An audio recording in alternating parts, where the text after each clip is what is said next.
Hey guys, Brian here from LCS. Thanks for stopping by the channel and this video, how to build wealth when collecting. So in a lot of my videos, I talk about financial, literacy, financial education. It's really important to me. I'm a father. I have three kids. I want them to do well, and so we have been, teaching them things about money, financial education, some general principles.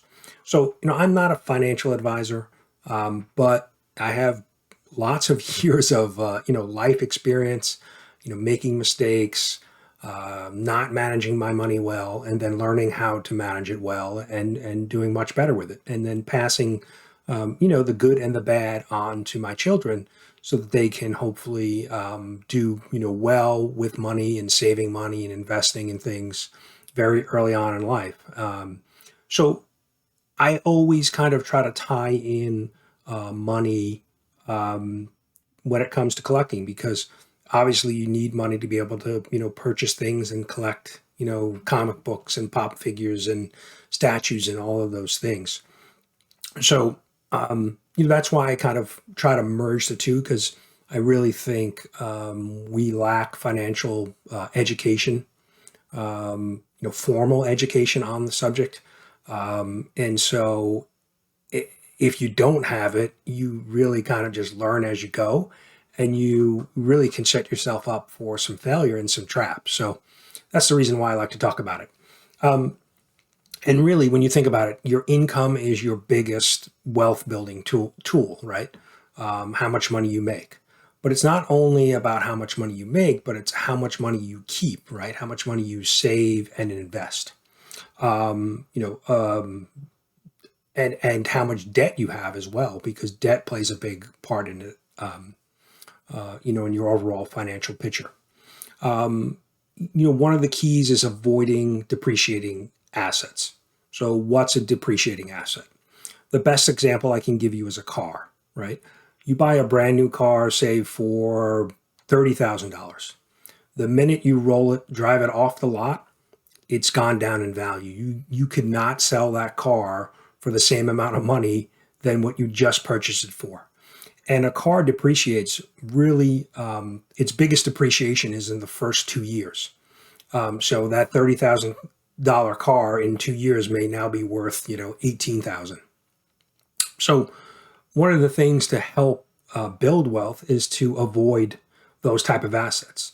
Now, if you have, a lot of money invested and saved, well, then maybe you buy a car and it's not that big of a deal that that asset is depreciating.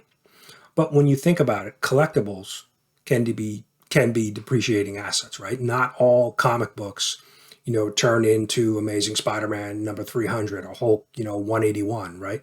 They all are not winners. So you have to be careful when buying collectibles, right? If you're collecting just to collect, well, that's fine. To have a personal collection to read, or the characters that you're into, whatever the case may be with your collecting.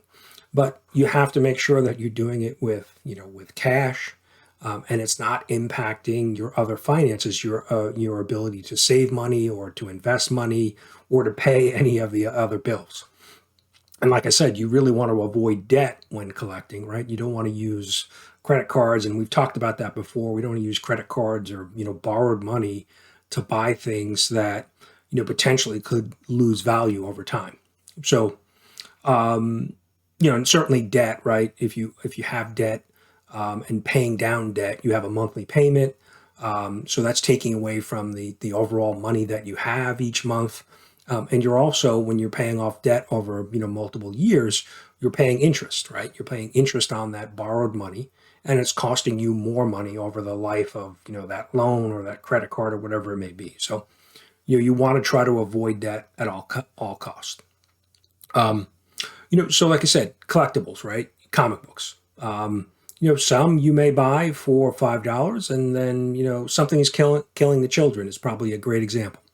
Number one, right? That was a book that you could pick up for $4, $5 cover price, and now over a very short period of time, about a year, I guess, it's gone up to $500-$600. So that's kind of like a home run, right? And maybe that book will continue to go up. But then there are other books that you buy at cover price and are worth cover price or less than cover price. So it's just kind of things to kind of keep in mind.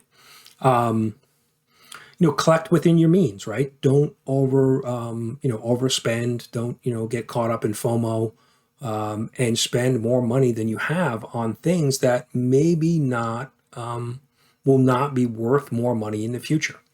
Some people take the philosophy of, well, investing in Bronze Age, Silver Age, books, slabs, keys, and those have a pretty good track record, right? We've all seen some of the key books, Amazing Fantasy 15, Amazing Spider-Man #1. They have steadily increased in value. So if you're looking for a potential investment, that might be an option for you. But again, you want to do it without borrowed money, without a loan to do that. If you have cash, then that way you're insulated when you're paying with cash, that if that book decreases in value, well, you're not paying more than what you initially paid for it, right? There's no other